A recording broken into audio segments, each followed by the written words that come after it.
Hello, everybody. This is Dr. Ryan with Double Blind, a channel where we take an in-depth look at emerging clinical evidence for PTSD, depression, and addiction. Today's presentation will cover a literature review in journal club format for a pooled analysis of 6 phase 2 studies for MDMA-assisted psychotherapy for patients with PTSD. Please consider liking or subscribing, and if you have any ideas for future literature reviews, please leave those suggestions in the comments box below. So with that, let's get started.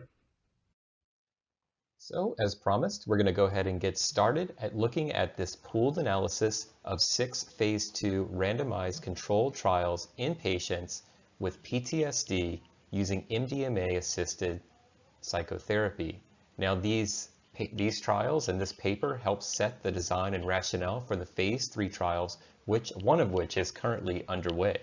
This paper was published by Mithofer et al. In the journal Psychopharmacology and is being presented to you by myself, Dr. Ryan, and a PharmD by training. Before we jump directly into the study, I do want to give a little bit of background, so how we got to this point. So MDMA, which is pictured in the top right-hand corner, and I should mention its proper name, which is 3,4-methylene dioxymethamphetamine, was first synthesized in 1912. However, its psychological effects were actually not known until the 60s. And then it was used in psychotherapy casually in the 1960s and 1970s, although it was not an approved drug for this indication, and it was not formally evaluated, meaning that no one was doing clinical trials on it. In 1985, in part probably due to lack of formal research, MDA was given a Schedule I status, and it became very difficult to perform any research on it in the United States. And what also changed in this time is it had become a party drug in the early 80s. So researchers who were interested in the use of MDMA for psychotherapy founded and funded MAPS, the MAPS organization, which if you're watching this video, you're likely familiar with, but if not, MAPS is a nonprofit who is collecting donations to try and get MDMA approved for psychotherapy, and they're also currently conducting phase 3 clinical studies. I highly recommend that you donate to MAPS if this is something that is of interest or importance to you. The FDA and DEA jointly granted approval for researching MDMA's efficacy as an adjunct to psychotherapy in 2004, but it wasn't until 7 years later, in 2011, that the first trial was carried out. You should know that there are 2 medications that are currently approved for PTSD, so they have that indication in their package labeling. These are SSRIs, and they are sertraline and paroxetine. However, I did a review, and there's a really nice article out there comparing CAPS score changes for sertraline, paroxetine, and MDMA, and really the SSRIs have weak responses in these studies that granted them approval.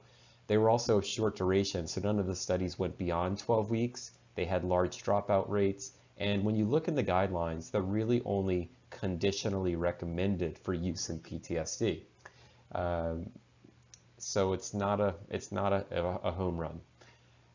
Looking at non-medical recommendations, there is a strong recommendation for the use of prolonged exposure therapy, cognitive processing therapy, and trauma-focused cognitive behavioral therapy in PTSD, and these are found to be effective. I do think it will be important to briefly define our disease state and look a little bit at the basic pharmacology of MDMA before we get into the trial itself. So post-traumatic stress disorder, or commonly referred to as PTSD, is a psychiatric disorder that may occur in people who have experienced or witnessed a traumatic event, such as a natural disaster, accident, terrorist act, a rape, or war or combat. Also can apply to patients who are threatened with death, sexual violence, or serious injury. And it's important to note that it doesn't actually have to be the person that it happened to. Often first responders have PTSD when they respond to a traumatic scene, for example. I did link the DSM-5 link to the criteria to be diagnosed with PTSD. They list PTSD is exposure to actual or threatened death, serious injury, or sexual violence. I would have gone through the steps to diagnose PTSD, but it's actually quite long. There's several conditions on it, so it's worth taking a look at if you're interested in though. Also, PTSD can be with or without dissociative symptoms, so there is some differences there. Moving on to the pharmacology, we know that MDMA can increase the net release of monoamine neurotransmitters, which is primarily serotonin, but it does have some action on both dopamine and norepinephrine from the respective axon terminals. MDMA does not work directly by releasing serotonin, but rather by binding to and blocking the transporter protein involved in its reuptake. After an oral capsule of MDMA is swallowed, there is a measurable volume at 30 minutes in the blood. You'll see Cmax, so it's peak concentration at 1.5 to 3 hours, and the duration of action of the medication is 4 to 6 hours. So now we're going to get into the phase 2 studies design. Now, I do want to remind. So next we're going to take a look at the interventions that took place in this study. Now these were placebo-controlled studies, so you should expect to see MDMA in one arm, and then typically you would see placebo in the other arm, but that's not exactly how these studies were done. Sometimes patients got a true placebo, but a lot of them got active control. They were considered in the placebo arm for the purposes of this kind of like meta, I don't call it a meta-analysis, but I suppose that's what it is. But if they receive 0 milligrams or placebo, or if they receive 25, 30, or 40 milligrams of MDMA, they were also considered to be in the placebo or control arm. So really active control. The active arms included patients who received 75, 100, or 125 milligrams of MDMA. And in most of these studies, patients were also given the option to receive a half dose of whatever they originally received after about 2 hours into the sessions. Patients were randomized in a 1-to-2 ratio. That means for every patient who was in the either the placebo or active control arms, 2 patients were placed into the active arms who received 75 to 125 milligrams of MDMA. Taking a look at administration, there were 2 to 3 non-drug 90-minute therapy sessions before patients were allowed to go into the active sessions. So this means that all patients had at least 2 or 3 sessions before they were allowed to get MDMA therapy. At that point, patients were allowed to get 2 8-hour psychotherapy sessions spaced 3 to 5 weeks apart. Now, patients wouldn't know if they were getting the active medication or if they were getting a lower dose or a 0 milligram placebo.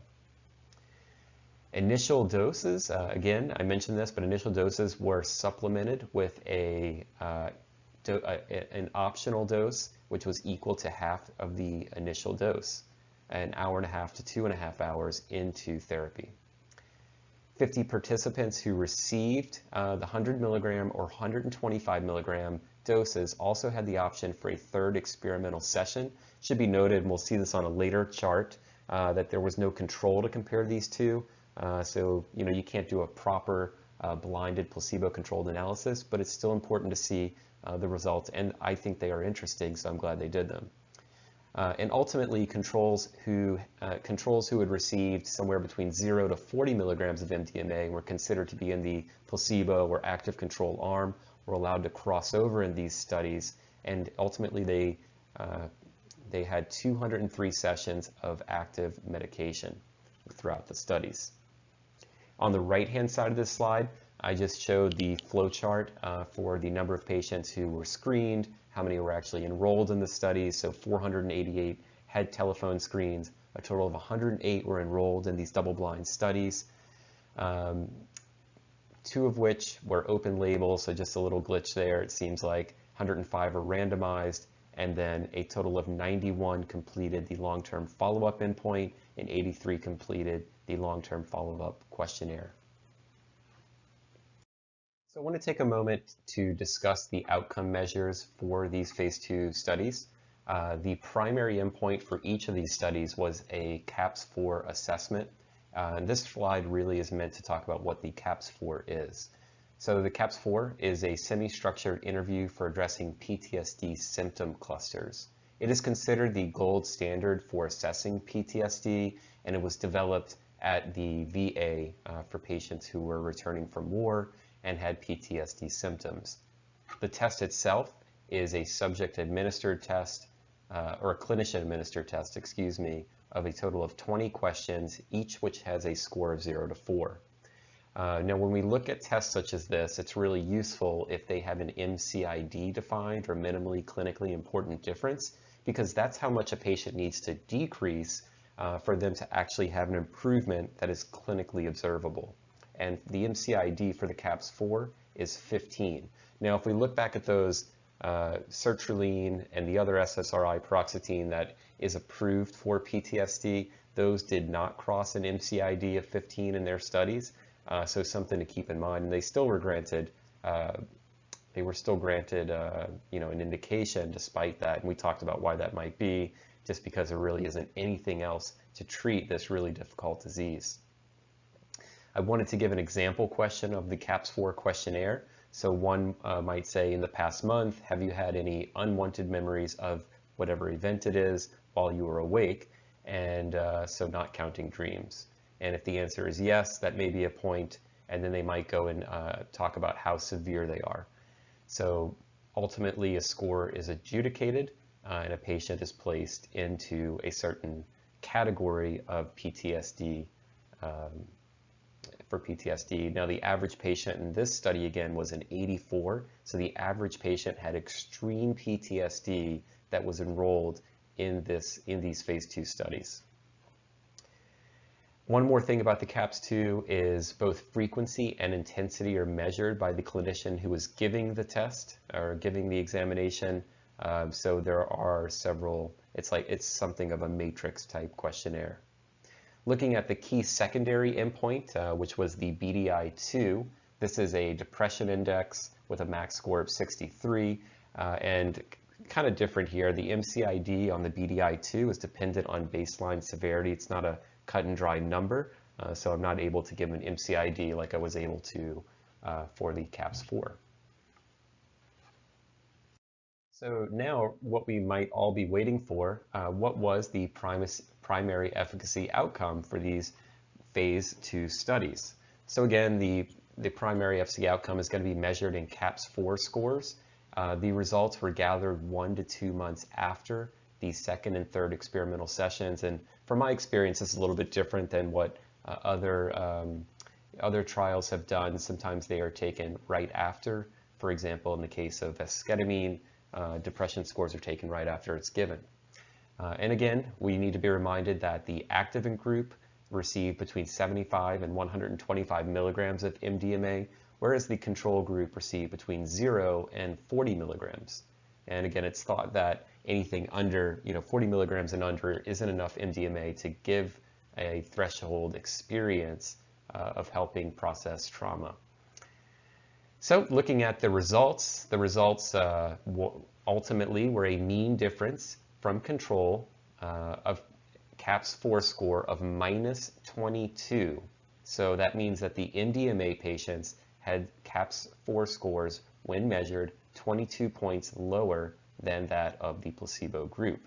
There's a standard deviation of 5 and a p-value of 0.001, meaning that this is statistically significant. And if you'll remember earlier, we talked about that MCID being 15 also crosses that threshold. So as well as being statistically significant, is also clinically meaningful. The paper noted that there was a Cohen-D effect size, which was 0.8. And what this means is that the average patient in 80% of patients who were in the control group, meaning not receiving MDMA, had an effect that was lower than that of the average patient who was in the MDMA group. The Cohen-D effect was 0.3 for the SSRI trials, which is considered a small to maybe medium size effect, where a 0.8 is considered large. Also, in terms of remission, meaning patients no longer met the criteria for PTSD, those patients who were in the MDMA groups had remission at 54%, while those who were in the control group met the criteria for remission only 22% of the time. So again, this was in favor of the MDMA group. And important to note, and this is why I mentioned it earlier, you'll see it on the chart on the right, which we'll be going over in just a second. Some patients were able to get a third MDMA session, and what the data shows is that those patients who received a third session actually continued to benefit. They had another 12.5-point drop on CAPS-4 score, bringing them to almost a 50-point drop, about 47-point drop in total from baseline. And again, this had a p-value of less than 0.0001, and again was statistically significant. Now we also had that secondary endpoint, which was the BDI-2 scores, and this was actually not found to be statistically significant, although it was really, really close. But it did numerically favor the MDMA group versus that of the control groups with a difference of 6 points. So moving over to the right-hand side of the slide, I do just want to briefly look at these results, even though we've kind of already talked about them based on the text on the left. But all patients were at baseline. Essentially, that 0 means they've had 0 difference from their baseline score. Then after the second experimental session, again, there was 31 patients in the control group and 72 patients in the active MDMA groups. The control group lost about 10 points, and you'd expect this. They're in a clinical study. They're receiving treatment. They are receiving a similar, psychotherapy. However, those patients who were in the MDMA-assisted psychotherapy group lost over 30 points on their CAPS score, so representing a delta, again, of 22 points in favor of the MDMA group. And then some of those patients who were in the active groups were able to get a third experimental session, and these patients lost about another 12.5 points, as I mentioned earlier. So we actually see a continuing effect for those patients who are in the MDMA group. Now again, for those patients who are in the control group, unfortunately they weren't allowed to have a third experimental session, so we can't compare that loss of CAPS score for the third group or third experimental session to that of a placebo-controlled group. I also wanted to take a look at outcomes by dose of MDMA. So again, these are pooled from all of these 6 phase 2 studies. But instead of looking at them as separated by either active group, which was doses 75 milligrams and up, and then active control or placebo groups, which is doses between 0 and 40 milligrams, this analysis looks at all the different groups specifically by dosage level. So you'll see on the y-axis the change in CAPS-4 score from primary endpoint to baseline, and then on the x-axis the dose level in milligrams. And what the FDA wants to see is a dose response curve. We're kind of seeing that here. It's quite interesting that we see such a cutoff at 40 to 75. You can see that the group that received 0 milligrams actually performed very similarly to that of the patients who received 40 milligrams of MDMA. However, that changes once we cross over into the 75 milligram group to the 125 milligram group.